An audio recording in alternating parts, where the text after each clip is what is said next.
Hey, welcome back to the Mr. Excel Netcast. I'm Bill Jelen. Hope you had a great holiday break. We're back here on Wednesday for another podcast. This holiday week, I realize a lot of people aren't at work, so I'm going to go back and do some of my favorite tips from the past. These are some critical tips. If you're new to the podcast, you probably missed our first 100, 200 episodes, and these are some things I just want to make sure that everyone understands. First thing we're going to talk about is entering formulas. You know, when we enter a formula, for example, H2 divided by F2, and copy that formula down a few rows, Excel automatically changes the addresses. So H2 changes to H6, F2 changes to F6, and it allows our formula to work all the way down the column. That's exactly what we expect. But sometimes we might have setting over here, for example, a tax rate. 6.5% is the local sales tax rate. So if we calculate sales tax, the formula of F2 times L1, when we copy that formula down, it's not going to work.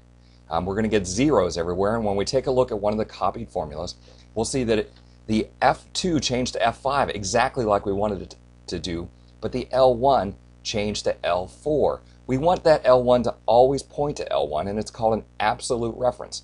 When you are entering that formula, so you've entered F2 times L1, while the insertion point is right next to the L1, you want to hit the F4 key.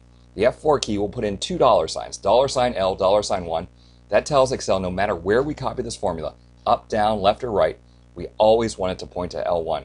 Now when I drag the fill handle to copy that formula down, you'll see that we get the right answer. F2 is allowed to change to F5, but L1, because of the $signs, always points at L1.